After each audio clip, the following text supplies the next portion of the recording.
Por fin ha llegado el momento que todos esperabais, que es el momento del placer.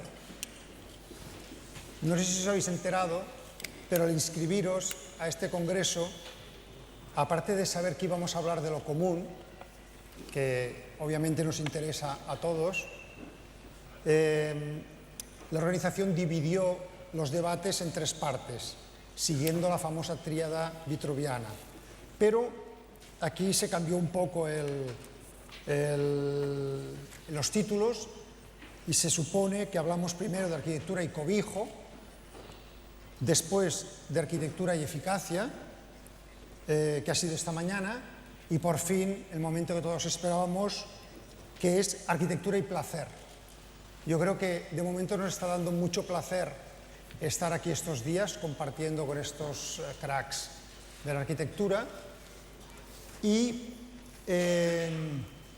está claro que Manuel se lo pasa muy bien y que siente un gran placer y hace sentir un gran placer a sus clientes y habitantes de sus arquitecturas y sin duda basa, si tenéis un momento de aguante, veréis después que también es un tío que se lo pasa teta, que disfruta, que siente realmente un gran placer en lo que hace.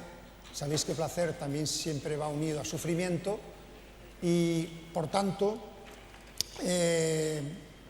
aunque no podamos aún hablar de su obra, quizá muchos ya la conocéis, vamos a intentar ver qué tiene que ver o en qué podemos relacionar lo común con el placer.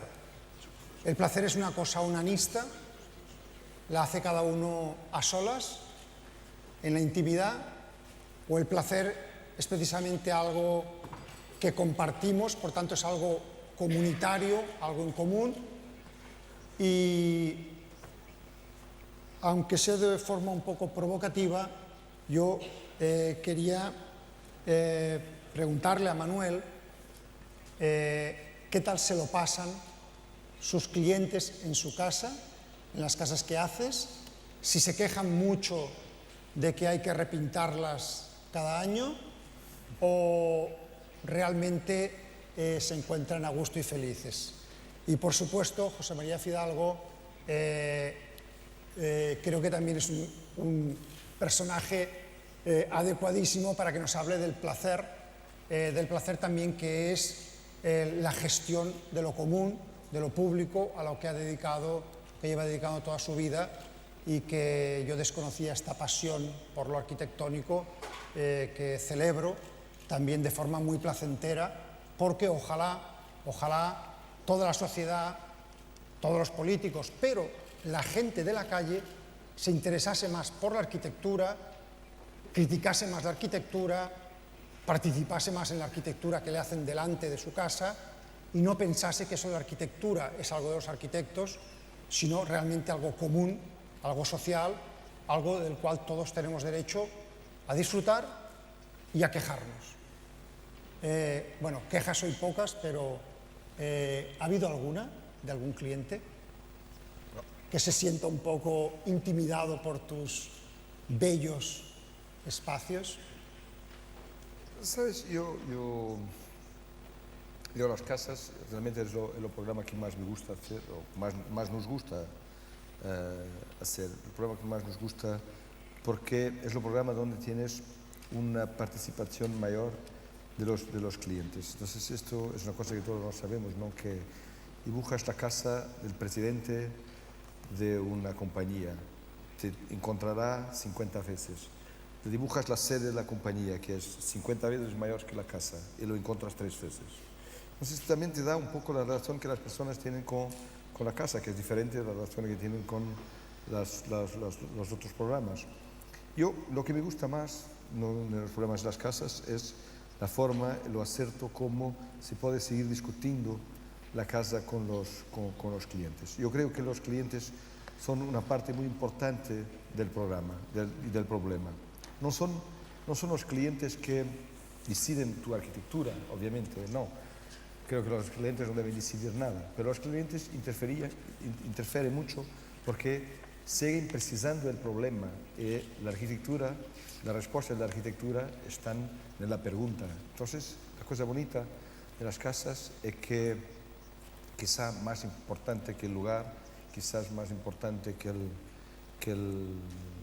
budget, que las tecnologías, tienes esta idea de que estás trabajando con alguien que va a usar muy directamente tu arquitectura. Entonces yo creo que es una cosa tan hecha con precisión para una familia que la serve al final, ¿no? que la va a usar. Entonces diré que, no sé si alguien tal vez se tienen quejado de que el agua no es suficientemente cálida, no sé, cosas de ese tipo, pero digamos, creo que les gustan las casas. Bueno, luego hay un problema con las casas, que se convierten en tus amigos, entonces tienes que soportarlos por toda la vida, ¿no? Entonces hay que servirlos bien, ¿no? Pero no, yo creo que, yo te digo, hay una experiencia que me ha gustado mucho. Cuando abrimos una exposición hasta unos años atrás,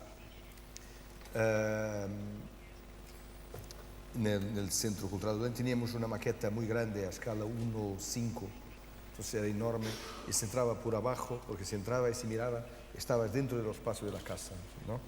Y luego seguías, pasabas la maqueta y tenías un par de fotos y dos dibujos. Yo la presenté, ya no sé a qué político, sí, un político. Pasamos por ahí, por abajo, en la abertura de la exposición, y cuando llegamos al otro lado, él me comentó, sí, pero esto no es una arquitectura para construirse. Y yo lo miré, entonces, pero está hecha, tiene una familia. Y yo creo que esto para mí ha sido una cosa relevante, porque yo nunca había pensado que la arquitectura pareciese extraña, porque realmente yo creo que nosotros trabajamos mucho en el programa, trabajamos mucho en las cosas banales del programa, banales en el sentido que son cosas para funcionar, para vivir, porque la arquitectura la arquitectura es vida. Entonces nunca pensé que la gente, porque la traducción no fuese exactamente la que podrían esperar, podrían imaginar que no se pudiese construir. Porque realmente la gente no discute el final para que le sirve la arquitectura, pero discute el modo como está traducida. Y yo creo que nosotros los arquitectos lo que queremos, no debemos contestar el final de la arquitectura, lo que estamos trabajando, el objetivo para lo cual estamos trabajando, debemos tal vez innovar en la forma de cómo lo traducimos, esto que son al final cosas banales, porque la arquitectura opera con cosas que son muy banales, porque un espacio, una puerta, una ventana, todos sabemos lo que es desde cuando tenemos 3 años. Entonces, operamos con cosas muy banales. Podemos traducirlas de una forma un poco diferente intencional, que es un poco lo que hace la arquitectura, que es tornar intencional lo que es a partir de banal. Gracias. Un poco la misma cuestión a Basa. ¿Qué relación podemos encontrar entre lo común de la arquitectura con el placer, la belleza, el disfrute, el uso más allá de la función estricta? ¿Es algo que persigue tu arquitectura? Yes, I think this is my phone ringing. I was complaining to Luis a little bit today when we had this press conference about being put into the group that somehow is supposed to talk about pleasure, and then I understood from his explanation about the Vitruvian, because I was only reading this one title. But basically, as we've seen this incredible set of projects now, and of course, as a consequence, as a next speaker, I immediately start doing some sort of comparisons. I would say for us, the pleasure of a project is more of a consequence of a process of thinking and doing and kind of developing an architectural idea into a final architectural. It's not the experiential pleasure that I think it's so incredibly powerful in the projects of Irish Mateusz, because this is just a series of just incredibly sophisticated and beautifully articulated projects where the kind of beauty is in a way an overwhelming response to this. For us it's maybe different, and I think this has to do with geography, because we come from two opposites, and I think this is a very good consequence of this conference, that we have these different geographies which come together, and maybe the very simple words like pleasure are understood in totally different ways, and mean in a way different things, even though they are understood by everyone as something, no? Good. José María. Yo en realidad todo lo que tenía que decir lo he dicho antes. Lo he dicho un poco resumido. Y esto no funciona. ¿Se oye?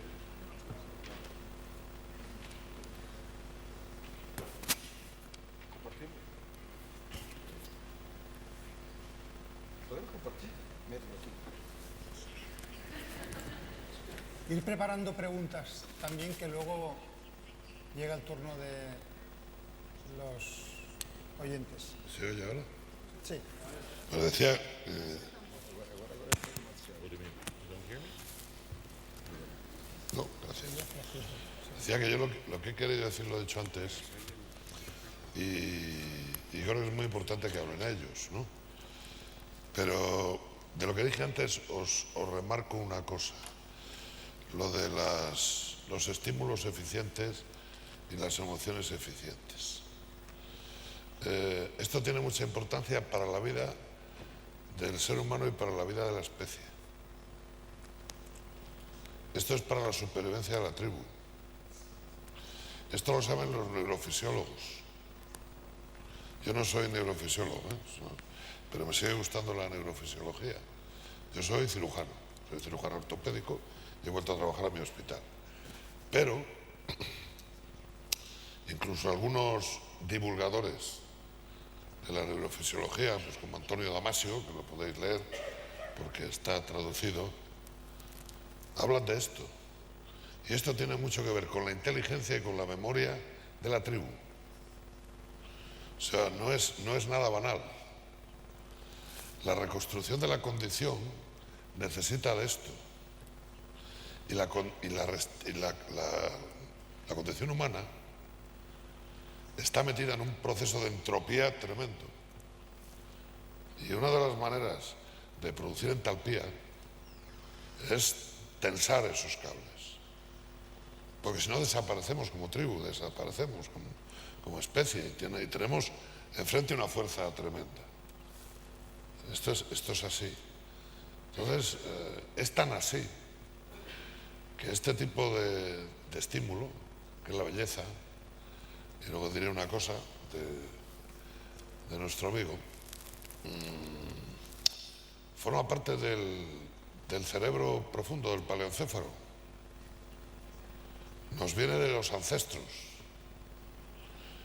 Y eso lo registramos a un nivel inconsciente. Por eso es una emoción. Por eso conmueve. Entonces, esto tiene muchísima importancia porque es la educación para la pertenencia de la tribu. Y vosotros, en ese sentido, cuando lo hagáis bien, sois educadores y reconstructores de la condición. Es así.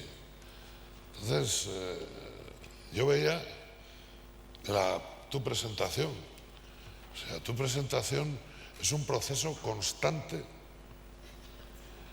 de hacernos un discurso de somos lo que somos porque venimos de donde venimos.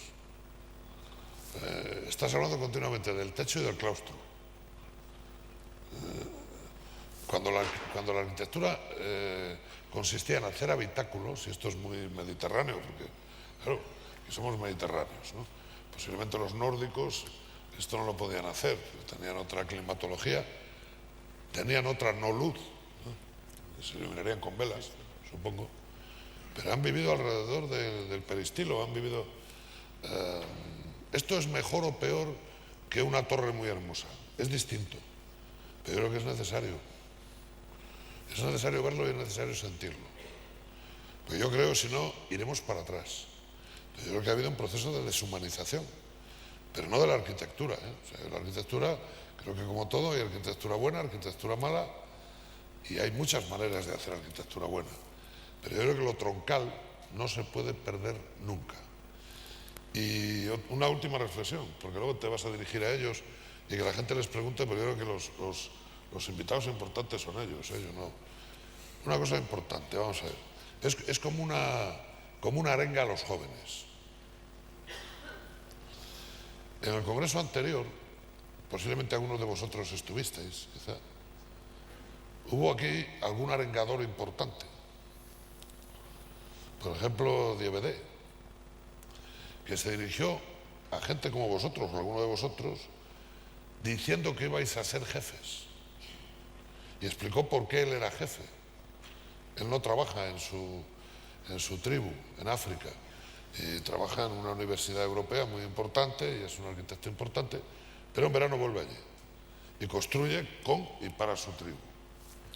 Esta función es importantísima porque vosotros, queráis o no, vais a ser jefes, jefes en el sentido de responsables de una acción que es transitiva hacia mucha gente.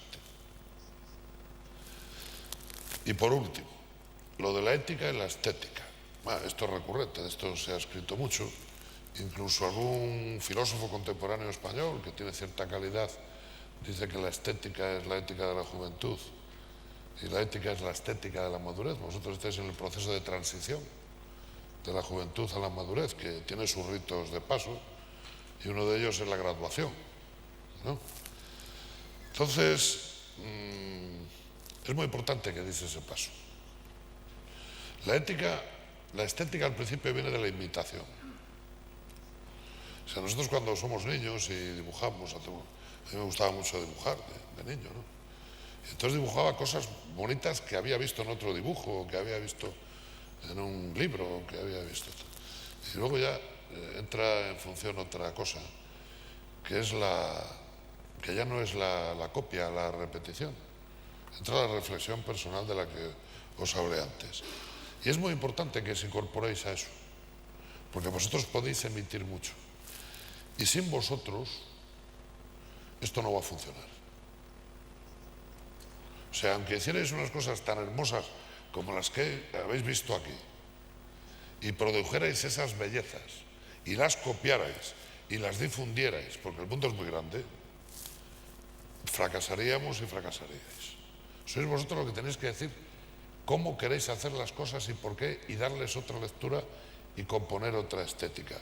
Y esto es un discurso de una generación que posiblemente en este momento y en este país esté muy frustrada. Pero yo creo que la educación también es endurecerse contra la frustración. Y sin vosotros esto no se gana, ¿eh?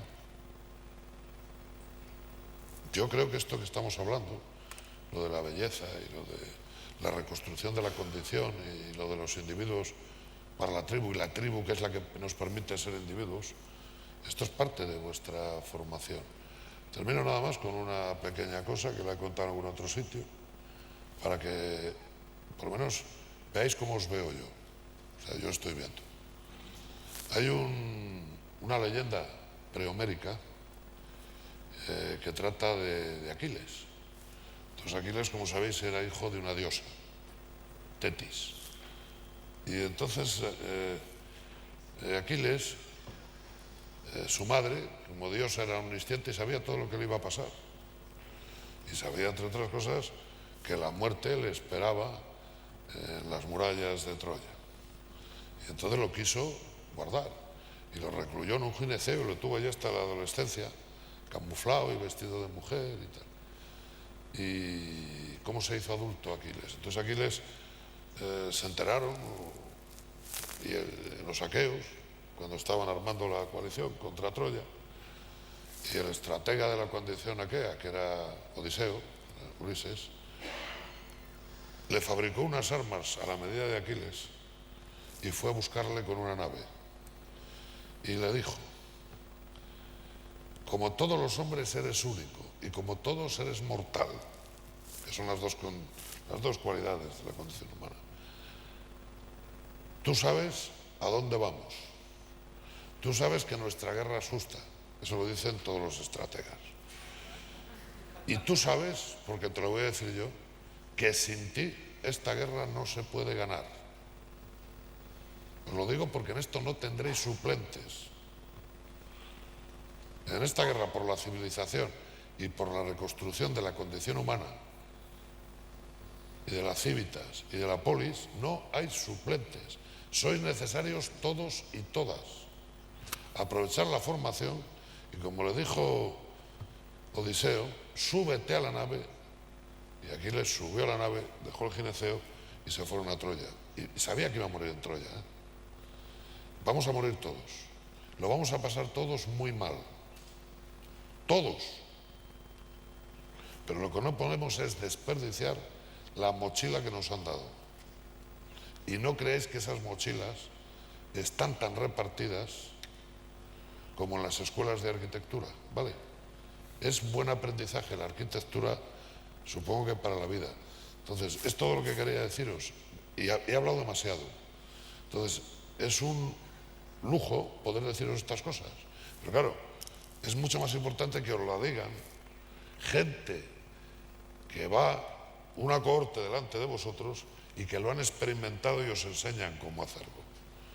No tiréis la toalla, ¿eh? El centro de trabajo está en el mundo. Y hoy no hay trabajo aquí, pero aumenta el trabajo en otros sitios. Y esta profesión es universal. Yo termino sabiendo que muchos me interpretaréis como una soflama o como una especie de cosa curativa. Pero creo que estos congresos, que organiza también nuestro amigo Luis, que es un sabio, y no es un sabio solo como profesor de la Escuela de Arquitectura, tienen la sana intención de ayudaros a ser jefes y ser importantes. Y eso no es ni ganar mucho dinero, ni ser jefe de departamento. Y luego continúas con esto.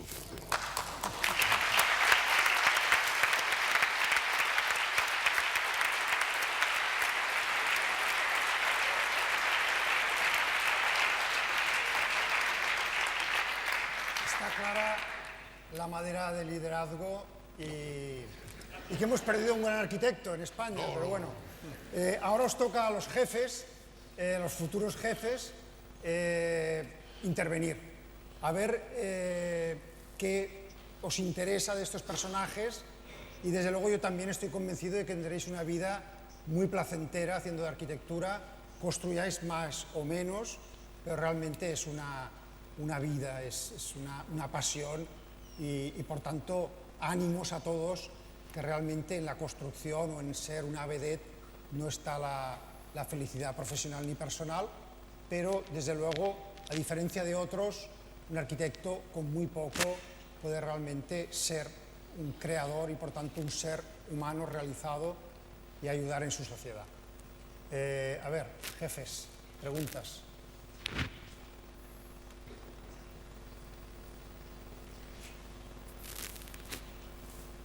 ¿Os has dejado anonadados?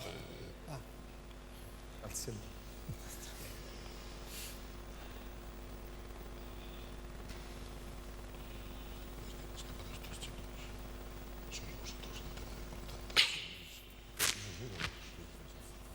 Hola, buenas tardes. Yo quería preguntarle a Manuel, de los proyectos que nos has enseñado, la pregunta sería cómo es la actitud ante diferentes proyectos de diferente nivel económico, ¿no? Desde que tienes que hacer un encofrado de una esfera, que seguramente es más costoso, o hasta cómo desarrollar 2 cabañas pequeñitas en un puerto, ¿no? Es decir, con diferentes pretensiones económicas de diferentes clientes, ¿cómo es la actitud del proyectista? O sea, ¿con qué afán, con qué dedicación, con qué ganas? ¿Cómo, más que nada, o sea, yo creo que sé lo que más a contestar, pero ¿cómo es la actitud ante tan diferentes índoles de encargos? Yo creo, hablando como actitud, la actitud es un poco la misma, ¿no? Yo creo que el proceso de El proyecto es un poco una mirada sobre las posibilidades de cada proyecto, ¿no? Es un poco como mirar el mundo desde la posibilidad de cambiarlo. ¿Qué cosa tiene un proyecto? Un proyecto se inicia en un programa, en una necesidad, entonces hay que estudiar esa necesidad, hay que estudiar. Claro, hay programas que me gustan mucho porque no tengo que estudiar nada, como es una casa, ¿no? Que ya sabemos lo que es, ¿no? Y hay programas más complejos que tenemos que estudiar. Pero eso es conocer el programa, es conocer las posibilidades de manipular, de manejar un programa. Luego hay las posibilidades, luego hay el lugar, ¿no? El lugar, había una antigua frase muy portuguesa que los proyectos están en los lugares, que no es bien verdad, ¿no? Pero los proyectos están en las posibilidades de cambiar un lugar, que es una cosa un poco diferente, porque el ejemplo que se puede dar sobre esto es que no miramos un lugar de la misma manera si vamos a hacer una pequeña intervención o si vamos a hacer una gran intervención o si estamos llegando de vacaciones. Entonces son cosas diferentes, lo miramos con una mirada distinta. Entonces la acción de transformación también produce una forma como miramos la realidad. Entonces hay de un lado la necesidad de transformación, de otro lado hay las posibilidades de transformaciones que ocurren en este lugar. Y luego hay un tercero bloque de cosas que son las posibilidades técnicas, económicas, de tiempo, que también, claro, dibujan y influencian. Y yo creo que el proyecto es como un poco poder mirar a todas estas necesidades, todas estas condiciones y comprender de qué modo se puede hacer, de qué modo podremos tornarlo realmente intencional. Pero yo creo que se estudia mucho un proyecto en la pregunta. Yo creo que eso se hace desde un proyecto más pequeño a lo mayor. Yo creo que los arquitectos están muy mal acostumbrados, porque están muy acostumbrados a meterse detrás de los problemas. Entonces, como si los problemas pudieran ocultar las razones de los proyectos. Están siempre hablando de que no había plata, el programa es muy complicado, espacio muy difícil, todo es siempre un problema. Y nunca pensando que la arquitectura debe usar una precisión donde todos los problemas dibujan y la respuesta es única, clara, ¿no? De alguna forma muy intencional. Entonces es como mirar cómo, creo que este es un poco el secreto de la arquitectura, es como decir que tenemos que meter todo junto y transformarlo en una cosa muy precisa. Incluso si usamos programas muy complicados, tenemos que dominarlos hasta el punto donde lo tenemos como ya casi, ¿cómo se dice?, olvidado, ¿no? Entonces, como tenemos que manejar las cosas luego de una forma muy clara, porque también necesitamos de esa libertad para poder meter toda la memoria, la historia, la teoría, con una gran libertad junto en el proceso arquitectónico. Pero yo no creo que, digamos, que el cambio de escala, de condición económica, claro que cambia el proceso de la cosa obvia que cambia, si es pequeño, si es grande, si es rico, si es pobre. Pero no creo que la relación que tenemos con el trabajo deba ser diferente. Para mí, estamos construyendo la sede de la compañía eléctrica en Lisboa, que es la obra mayor que se va a realizar ahí, ¿no? Es una obra que viene de los tiempos de oro, ¿no? Y que se está construyendo ahora, pero para mí no es una obra más importante que, no es, claro, entre comillas, pero está importante como las cabañas.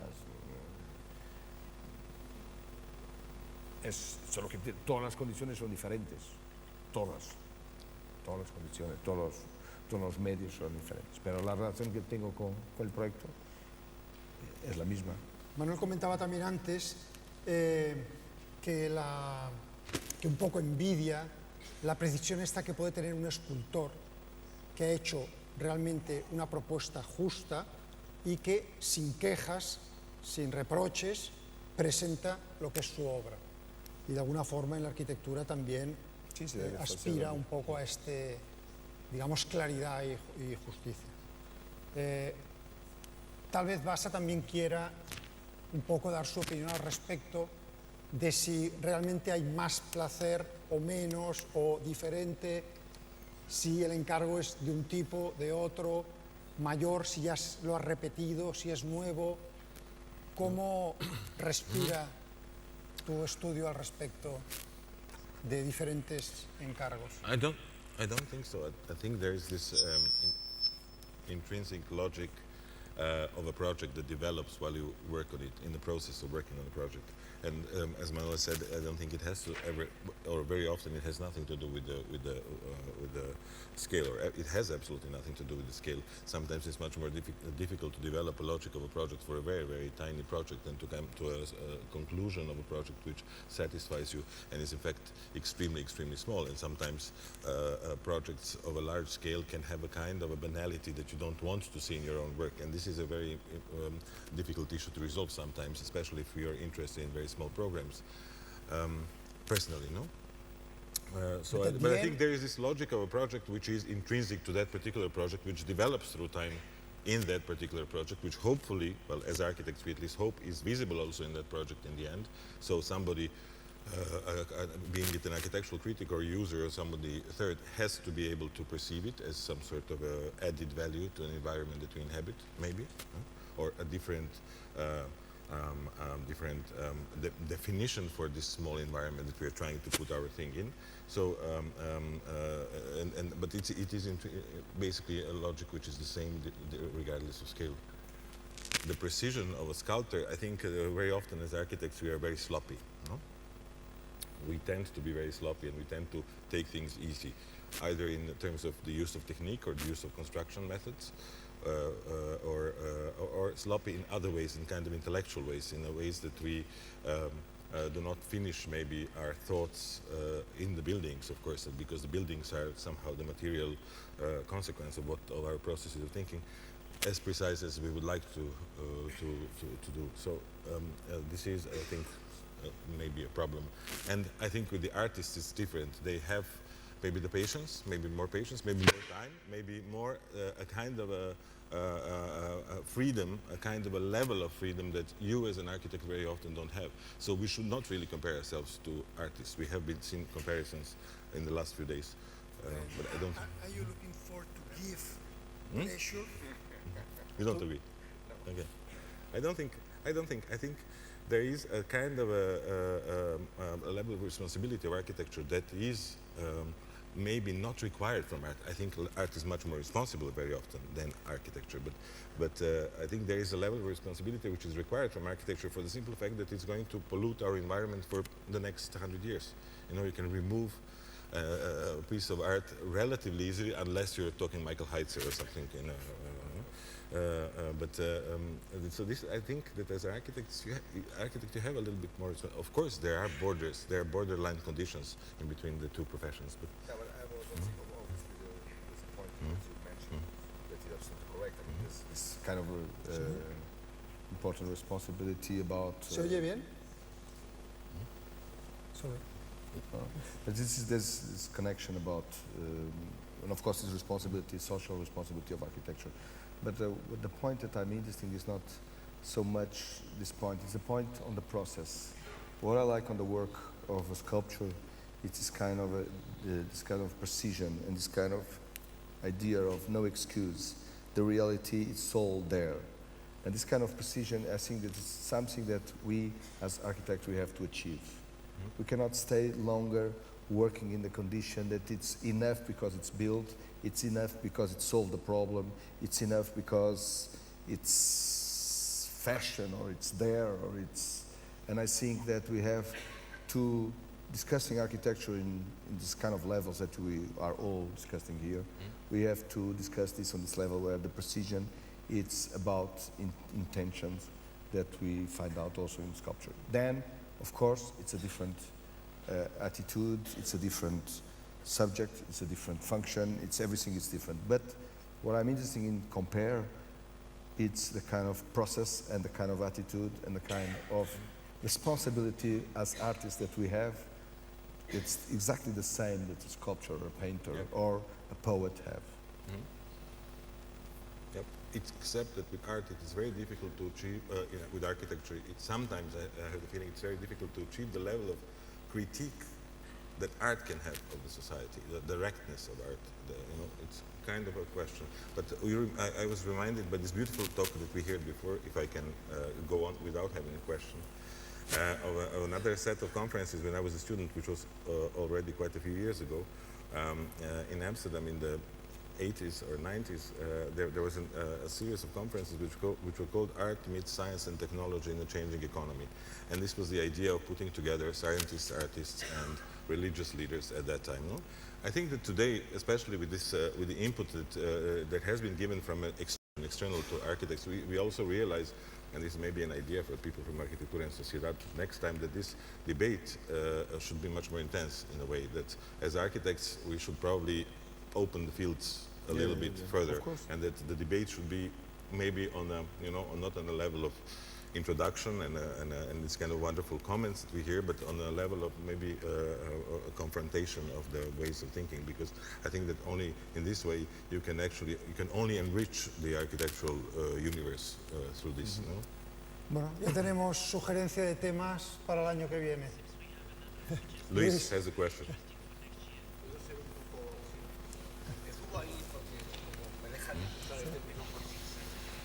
¿Puedo ser yo un poco confrontacional, como nos pide Basa? Varias cosas, ¿no? Por un lado, Juli no hace más que repetir aquello de os lo pasáis bien, como si el placer al que nos referimos aquí fuera el placer de los arquitectos haciendo cosas. No, he dicho también a vuestros clientes, pero bueno, los han ignorado. Pero sí, yo por un lado quiero explicar la sociedad, ¿no? Esto del placer que parece que se malentiende. Vitruvio dijo aquello de firmitas utiles venustas. Se nos olvida que venustas tiene que ver con Venus, es decir, con el placer sensual. Y de hecho Alberti lo retradujo diciendo solitas, que esto es más o menos lo mismo, comoditas, que explica mejor de qué viene lo de la utilitas, y luego dijo voluptas. La venustas o voluptas es de lo que tratamos aquí. Y la venustas o voluptas, pero no referido al arquitecto haciendo sus planos o viendo qué estupendo me ha salido, sino trabajando para crear esa belleza para otros. Porque la arquitectura es un arte útil. Antes decía Antonio Ortiz que si era oximorónica o no, porque parece que el arte nunca tiene que ser útil, etc. Pero yo recuerdo lo que me decía a mí mi maestro, Alejandro de la Sota, que decía que el arquitecto tiene que ser, dice, un intelectual y un técnico. Dice, un intelectual para comprender el mundo en el que vive y un técnico para darle respuestas.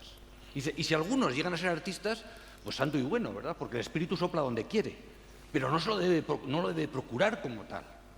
Entonces yo al ver estas casas tan fantásticas, ¿verdad?, que tú nos enseñas, Manuel, pensaba, esta belleza tiene algo de hipnótico, no nos deja hablar de la realidad, de que no hay que hacer casas, de que debemos de procurar, ¿sabes?, vivir juntos, de generar otro tipo de ciudad. Entonces yo tus casas me fascinan, me hipnotizan y al mismo tiempo me siento hostil frente a ellas.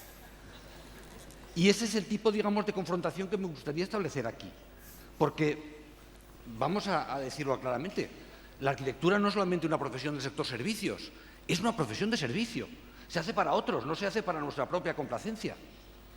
Y al hacerlo para otros, esta mañana con Antonio también hablábamos el cliente, y discutíamos el cliente, cómo complacer al cliente. El cliente puede ser privado, puede ser público, se entiende que como público representa los intereses del colectivo, pero muchas veces no es así. Son a veces sus caprichos, sus obsesiones, ¿no? Y muchas veces el arquitecto tiene que reemplazar a ese cliente colectivo para que su trabajo tenga sentido. Y a veces dar la voz a los que no la tienen, a los niños, a los muy ancianos. Generalmente ni el cliente privado ni el público se preocupa de ellos. La gente joven, adulta, como vosotros, tiene forma de hacer oír su voz. Pero hay gente que no tiene forma de oír su voz. Y el arquitecto ahí tiene que enriquecer la demanda del cliente con la demanda de aquellos que no tienen capacidad de formular demandas. José María Fidalgo, que no nos ha echado un mitin, sino que nos ha dado una lección de sabiduría, porque él dice, eso dice que soy un sabio. No es verdad, lo dice porque él es el sabio. Él me descubrió una filósofa aristotélica, Martha Nussbaum, a la que precisamente este año han dado el Premio Príncipe de Asturias. Y es estupendo, digamos, lo que Martha Nussbaum nos enseña sobre la necesidad contemporánea del humanismo y de esa visión aristotélica tan contraria al platonismo de casi todos los arquitectos. Tus casas son muy platónicas. Hay una búsqueda, ¿verdad?, de la perfección dimensional, geométrica, que las acerca al platonismo. Y yo en eso estoy más con Martha Nussbaum y esa visión, si quieres, más descosida, ¿sabes?, de la realidad. Pero en conjunto, y si intervengo aquí, en fin, sin venir a cuento, es sobre todo porque quiero subrayar que cuando hablamos de belleza hablamos de dar placer a otros. Y que esa es parte, digamos, de nuestra job description, como dicen los anglosajones. Parte de nuestra tarea es dar placer a otros.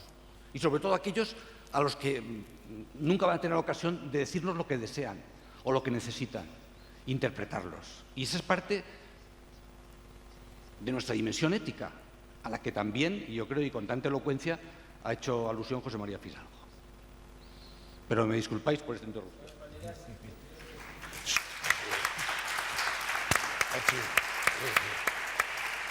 no se oye. No, espera. Que no se te oye. Claro, Pachi, así es muy fácil. Hablas para que no te oiga. No, estando de acuerdo con lo que ha dicho Luis, yo creo que es muy difícil que el arquitecto dé placer si él no siente placer en el momento de hacer el proyecto. Eso también es verdad. Es decir, no entiendo, estando, insisto, completamente de acuerdo y que el placer es un placer que tenemos que comunicar más, que ese es el objetivo, también es que hay un hecho puramente instrumental, que lo experimenta cualquiera que proyecta. Es muy difícil transmitir ese placer, que efectivamente forma parte de la esencia de todo lo que es la arquitectura, es decir, no se entiende el servicio sin ese placer, no se entiende el hecho técnico sin ese placer, no se entiende porque al final es cuando los periodistas, ¿usted qué hace? Una arquitectura, te preguntan, ¿qué pretende hacer? ¿Una arquitectura bella o una arquitectura funciona? La típica estúpida pregunta, ¿no? Porque decir, que es que al final es todo lo mismo. Yo hago arquitectura bella porque además funciona y hago una arquitectura que sirve para el placer porque yo también siento placer haciendo esa arquitectura. Ese es un hecho que es muy importante. Yo no conozco, o por lo menos no tengo esa convicción, igual me equivoco, pero es muy difícil que una arquitectura que la haces de alguna manera solo con una responsabilidad en el sentido, y fíjate, sabéis que yo defiendo esa idea del compromiso social por encima de todo, pero con una responsabilidad casi simplemente mecánica, que no tiene esa voluntad ideológica de servir, y eso también es hacer disfrutar uno, pueda tener ese placer, ¿no? Me parece que las dos cosas van bastante unidas, no sé qué opináis. Yo he estado totalmente de acuerdo, yo he empezado preguntando las dos cosas, si se daban placer y si lo daban, pero mi conclusión provisional hasta la fecha, conociendo los arquitectos que he conocido, digamos algunos digamos de los mejores, los más célebres, es que la mayoría de las veces son excusas, el compromiso social, el oír a la gente, la participación, el tal, para hacer lo que quieren hacer. Porque el genio creativo, el ego creativo que subyace en todo creador, especialmente en los artistas y por tanto en algunos arquitectos que así se consideran, es tan brutal que buscan cualquier cosa, desde la sostenibilidad a esa función social, para hacer lo que en realidad quieren hacer, que es lo que les sale del espíritu, y que evidentemente no queda bien decir, hombre, es que esto es lo que me ha salido, sino que hay excepciones, pero buscan un poco racionalizarlo. Esta es mi percepción. ¿Se oye o no? Y grandes diseñadores... Juli, yo creo que ahí es donde precisamente está la diferencia y el sentido, que eso tiene que ver con el juicio crítico. Yo con esa actitud tampoco estoy de acuerdo, que es la actitud de la explicación a posteriori. Es decir, y precisamente una de las cosas que ha ocurrido durante estos tiempos efectivamente es que se ha utilizado, se ha manipulado este concepto de servicio, de los contenidos, etcétera, en función de algo que uno quiere hacer. Pero entonces, es que sencillamente entonces la obra no tiene contenido. Yo procuro explicar a mis estudiantes que la realidad de las cosas no es algo que va en contra de la arquitectura. Yo pienso que la realidad precisamente es ese crisol fantástico a partir del cual el arquitecto, y cuando hablo de la realidad hablo de dar respuestas a la realidad, a partir del cual el arquitecto lo puede transformar en algo que es mucho mejor, que es transgresor, que es más de lo que la sociedad reclama. Pero entre lo que la sociedad reclama, que a veces es muy poco, que es la arquitectura comercial o el reflejo que tenemos, y esa otra arquitectura completamente nihilista, que lo que hace es buscar a posteriori explicaciones, yo creo que hay una arquitectura que es la verdaderamente arquitectura responsable, y en ese concepto de responsabilidad naturalmente es que se incluye el placer, la belleza, como decía José María, que a determinada edad algunos la entendemos como una dimensión ética, en la que una serie de cosas, es decir, tampoco me vale esa actitud de decir todo se explica. Precisamente el todo se explica es lo que ha producido durante estos años que se confunda la arquitectura, que realmente es una arquitectura de contenido valiosa, con una arquitectura que es solo de apariencia. O sea que ni una cosa ni otra. Yo creo que tenemos la obligación de disfrutar, pero también tenemos la obligación de pensar seriamente. Creo que aquí Antes de que intervenga Fidalgo, una cosa brevísima solo. Sobre el tema del artista, que has dicho tú, que has conocido a muchos arquitectos artistas. Yo solo quiero recordar lo que alguien dijo una vez, que en el mundo, en cualquier época histórica, hay aproximadamente 10 artistas, de los cuales 5 tienen problemas psiquiátricos. Bueno, Luis, yo creo que Luis ha puesto el balón en el área, O sea, vamos a ver, esto no es una dicotomía. O sea, yo creo que la gente disfruta haciendo bien su oficio. Yo trabajo en otro oficio en el que se disfruta poco. Por ejemplo, en un quirófano con una cirugía complicada, disfrutas, te sientes tranquilo y alegre cuando ves que resultan las cosas buenas, pero para el enfermo. Vamos, un disfrute estético, aquello, nada. Ni cuando ves que la radiografía está de puta madre, pero bueno, mides si te ha quedado bien el ángulo del cuello del fémur, pero vamos, eso de estética tiene tanto como atarse los zapatos, ¿no? Y yo sí creo que, sin embargo, en el campo de la arquitectura, y para mí un arquitecto no es un artista, no es un artista. O sea, yo lo distingo perfectamente de un pintor, o de un escultor, o de un músico. Que también producen belleza, pero es otro tipo de belleza, Por ejemplo, la música creo que es una belleza que contribuye también a la reconstrucción y a la sutura de las facetas estas de las que hemos hablado. Pero, sin embargo, he entendido el enfoque de Luis, no solo por polemizar con vosotros, aunque a Luis lo que tú haces te gusta mucho, lo que pasa es que lo ha utilizado bien para traértelo a cuenta. A mí también me gusta mucho lo que te he visto.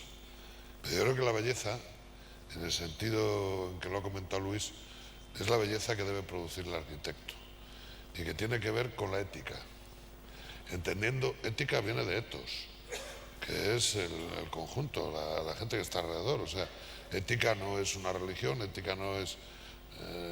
hay un concepto principista kantiano, pero ética tiene que ver con la raíz lingüística en griego de la especie, de la tribu. O sea, ¿no? Digamos, para mí, por ejemplo, no hay ética fuera de la tribu, ¿no? Eso también lo discutimos en uno de los veranos estos de Ulzama con arquitectos jóvenes muy vigorosos. ¿Por qué? Vamos a ver, el arquitecto es un arquitecto, igual que el médico es un médico, aunque luego toque el violín, pero el médico tiene que ver con el cuidado de la salud, con la prevención de la enfermedad, con la restauración de la fisiología y de la anatomía, pero es un médico. Y el arquitecto es un arquitecto, es un señor que construye cobijo, construye ciudad, y lo puede construir de muchas maneras. Yo creo que hay muchas construcciones que no son éticas.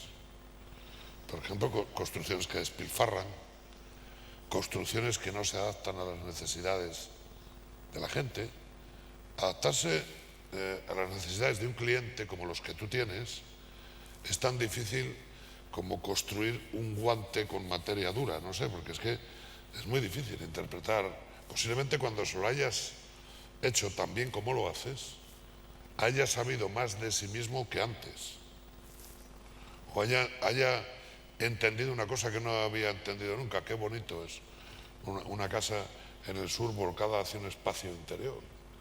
Y bueno, si es una persona culta, entenderá por qué vivían así los griegos y por qué vivían así los romanos y por qué viven así los magrebíes, que siguen construyendo este tipo de casas.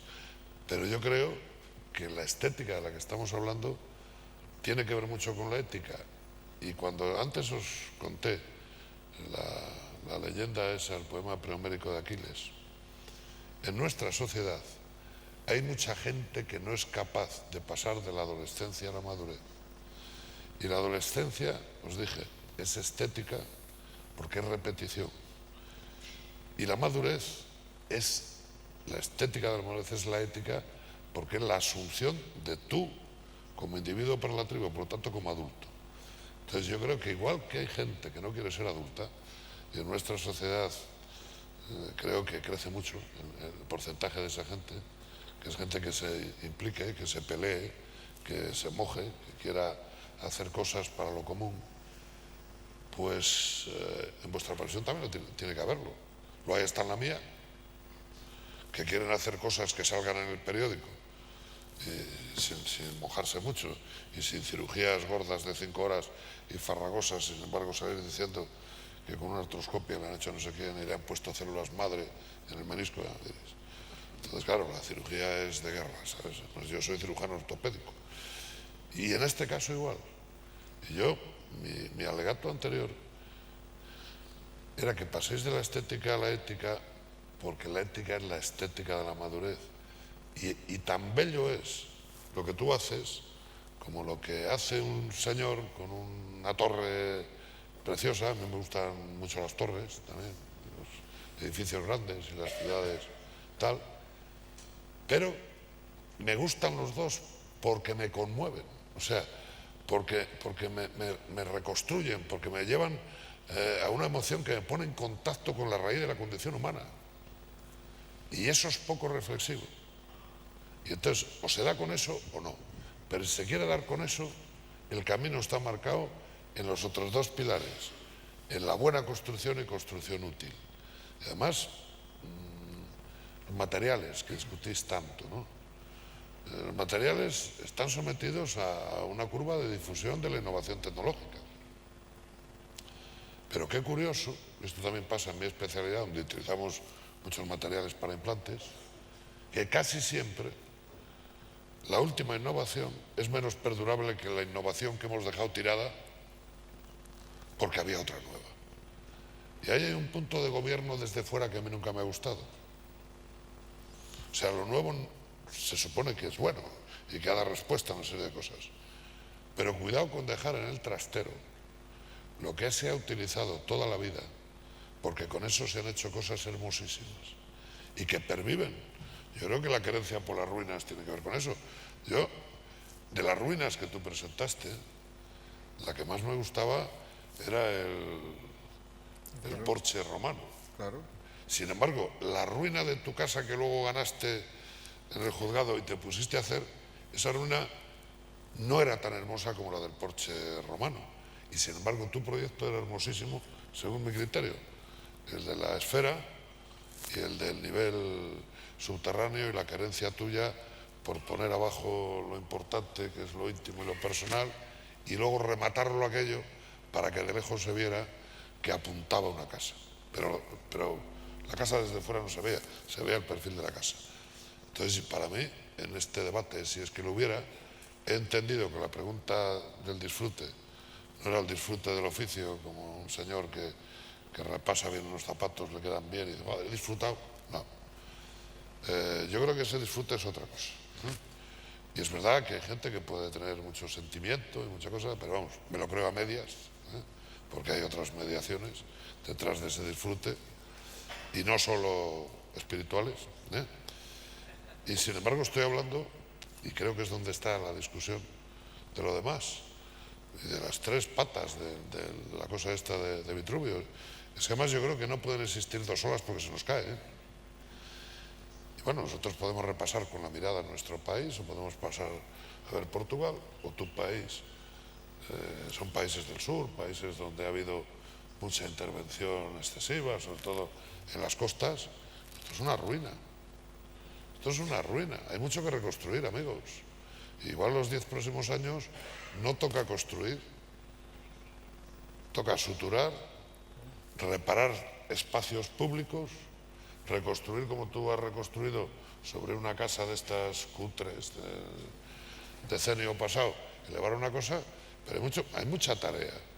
Ahora no os pagarán por ello, o sea, ahora no os pagarán porque los ayuntamientos no tienen dinero, porque las empresas están todas hundidas. Pues bueno, esto pasará. Y no dejéis que os manden tirar lo viejo para reproducirlo y volver a machacar aquello, ¿no? Yo creo que de esto sois vosotros al final, pero tenéis que tener un juicio ético duro y para mí incluir ahí el placer de la contemplación del cliente y de los paseantes, que se puede ver en un puente, porque hay puentes hermosos y puentes horribles, y algunos de los hermosos cuestan menos que los de los horribles, que pueden parecer una exposición de cacharros en la quinta planta del Corte Inglés, y más que hermosos son llamativos. Y luego hay los del Calatrava. Quería decir alguna cosa, Manuel, No, yo solo quería... por alusiones. No, quería tornar claro una cosa. Yo creo que es muy importante que sea claro que no hay una arquitectura, no hay calidad en la arquitectura si no hay una posición ética clara. Está claro. No, yo creo que eso es una cosa que yo no quiero discutir, es una cosa que yo no comprendo cómo se discute. Hay una posición ética sobre nuestro trabajo que es un punto de partida. Yo no creo que una... Hay que afirmarlo, ¿eh? Sí, pero esto... Porque no solo hay buenos, hay malos. Sí, obviamente, pero yo creo que esto es una verdad importantísima. Y podríamos decir lo mismo también de médicos, Sí, ¿no? Y de toda notarios. la gente, sí, Sí, toda pero la es gente. distinto, ¿eh? ¿O no? Sí, pero no es la misma cosa, obviamente. mismo. Sí. No, yo también quiero decir otra cosa que me parece importante. Yo creo que un arquitecto es un arquitecto, como un médico es un médico. Pero lo que me interesa es, hay una condición que antes de ser médico es una persona. Entonces, es esa condición de individuo que me interesa. Y un arquitecto, antes de ser un arquitecto, es una persona. Creo que como médico también. Y eso es la condición que más me interesa. La condición que, obviamente, es una ética, tienes una profesión, pero tienes una posición como centro del mundo, en ese sentido. Eso me parece una cosa muy importante. Y desde ese punto, que yo creo que se debe un poco refletir sobre la arquitectura, porque la arquitectura maneja cosas muy simples, ¿no? Es como, una comparación un poco idiota sería decir, pero que me gusta, es que es como un poeta. Un poeta tiene un par de letras para escribir. Material barato. Es un material barato, ¿no? Es como un arquitecto tiene muy pocas cosas con que manejar. Y cuando se equivoca e intenta manejar otras, las destruye. Entonces, tiene que manejar cosas. La puerta, la ventana, los padres, no tiene muchas cosas. Cosas como de el toda la poeta. vida, de Toda toda la la vida. vida. Claro, conoce de niño. Esa es la cosa bonita de la arquitectura. La arquitectura maneja cosas, muy pocas cosas, muy conocidas. Muy humildes. Sí, pero las transforma.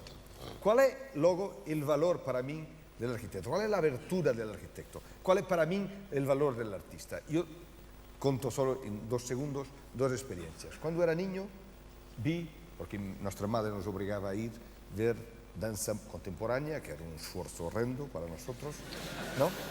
Una vez nos fuimos ahí, en la Gulbenkian en Lisboa, y nos salió Cunningham, que pasó. Estaba muy viejo y pasó.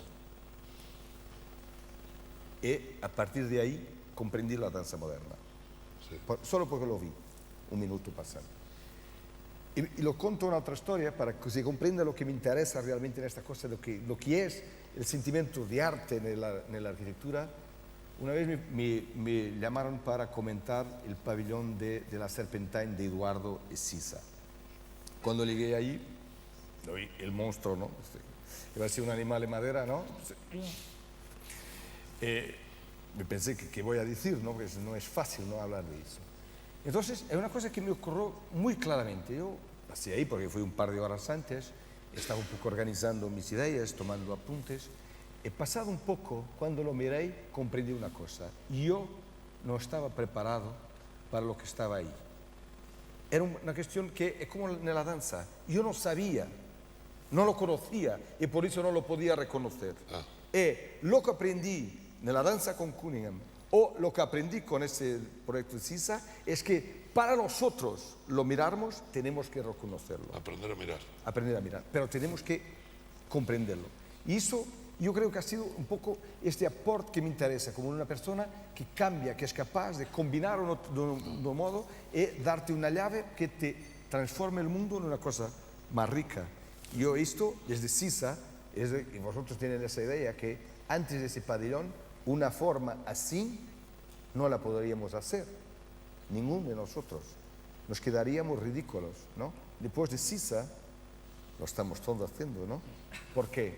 Porque nos ha dado una llave. Y eso es una cosa muy importante. Y no es porque Sisa, es porque estaba ahí. Sisa os abrió una ventana. Sí. Porque Como nadie tú la había no me había abierto una... Me parece que tienes una ventana muy bien abierta para que provoque esa emoción. Si no, lo otro es Claro. un sumidero. Sí, porque si no provocas esa emoción, también tienes una...